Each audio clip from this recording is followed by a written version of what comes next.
Good evening, ladies and gentlemen. Welcome to another exciting episode of the Paul Brown Show.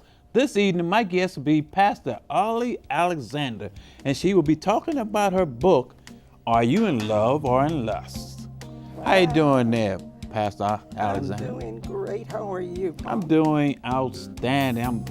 Awesome. So tell the audience a little bit about yourself. Well, which camera am I looking in? This, whatever camera.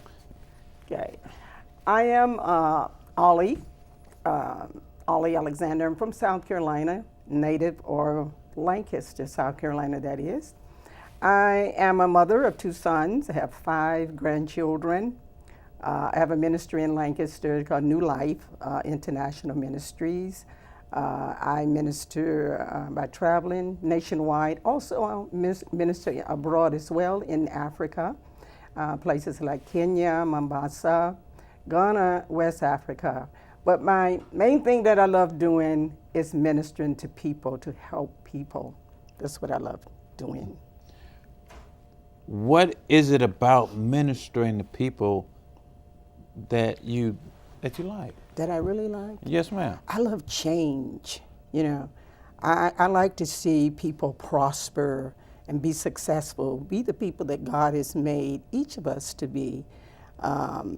When I minister to people, young people, older people, and to see how God is just changing their lives for purpose and destiny, that excites me.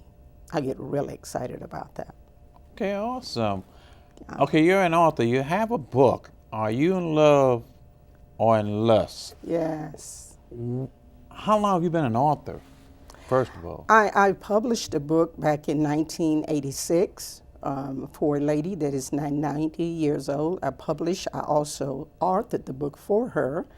I also published another book, a mini book, which is, the manuscript is soon to be released. It's called God's Master Plan. It's through Jesus Christ. So I would say probably for several years I have authored a mini book and a book for a good friend of mine.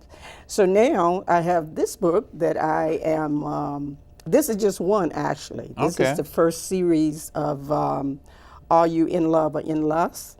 The first series out of this manuscript.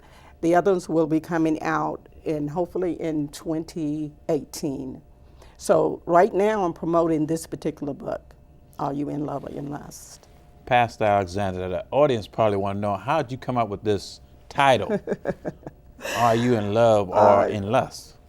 Well, it is very simple really, because we hear people talking about love so often. I love ice cream, I love candy, and many people that say that they're in love, because I counsel quite often many people, and I find out that a lot of people that believe that they're in love, sometimes it's just lust, because I know according to the Word of God, they said love can never fail. And what God joins together, he said, let no man put asunder. So as we see in the epidemic, there's so many marriages breaking up, families coming apart, divorces. I realize that many people that believe that they're in love, perhaps are not. So then I began to do a study on love and lust.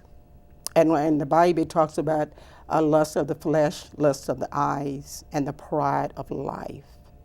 So 2 different type loves that I deal with one is called agape love. Agape love is the God kind of love, is unconditional love. It is a love that never fails. It's a selfless love, agape love. It is not about being emotional. This type of love, agape, is doing what is right to help other people. The other type of love is called eros. Eros is exotic, exciting, passionate. It deals with sexuality. And this is what I've found when I'm talking to people, and a lot of people that's planning to get married, engaged, and etc. Most of the time they're talking emotionally about the eros. Eros takes you on cloud nine. But as I notice people in counseling them, that most people do not stay on cloud nine. They eventually come back down to reality, family, bills, and the life happens, as I call it, and it doesn't sustain people. So the difference is agape love is a God kind of love that can never fail. And when you love the agape type of love, it's not about getting so emotional. It's about doing what is right for others. I call it the type of love where you give. You give of yourself, you give of whatever you have to people that you love. The Eros is a bit selfish, but we need it because everything God made is good. God made everything, including our sexuality, including all the different types of love. God made it. But I found that when we don't follow the instructions of God, this is when we get in trouble. And I wanted to write the book to help people, those that are married and also single people that's getting involved in relationships, believing that they are in love, but perhaps just in lust. How can an individual tell when their partner is in love? Well, first of all, you have to have a relationship with God, and God is love. Nobody can, you can't even love yourself without first accepting the love of God. And with that love, who is God, that's how we love ourselves and we love God. With that same measure of love that we receive from God, we love ourselves, we love God, and we love our neighbors. So how do we know whether or not we are in love? Well, God has a manual, and that manual is called the Book of Life. And everything God made, He made it good, and He put it in His manual for us to follow. So if I were to talk about being in love, then I need to know God. I need to know God as love. He's not a man, He's spirit, and He is love, and He's giving, and He's kind. Love is patient, and love is kind. So usually, can I take us on a little journey? Go ahead, man. Go Okay. ahead. This is your show. Go ahead. The journey is this. You notice when a couple, two people meet, we call it flirtation. It's a flirtation if you see somebody that you like, you're interested in. But it's a chemistry. They call it chemistry bonding. We don't have this chemistry with everybody we meet, but God has placed it in different people. So there are certain people that we meet that we are attracted to. We call it chemistry. Wow, this person is cute, or this person is handsome. So then you have your first encounter, your attraction, and perhaps you're a bit nervous, you're feeling fluttery or whatever. That is your first encounter. And so then as you begin to get to know a person, and if you don't understand what love and lust is, most of the time people will take the being nervous and jittery and that chemistry that you're feeling, which is wonderful, lust of the flesh, lust of the eyes, when you look at people. And then you move into another part of the relationship where I call it chemistry and then a connection. There are certain people you have a connection with. And you begin to feel desire. You may begin to interact with that person and date, to go to dinner or what have you, and begin to feel like, wow, I feel so good when I'm around this person. I'm on the phone, I get excited talking to this person.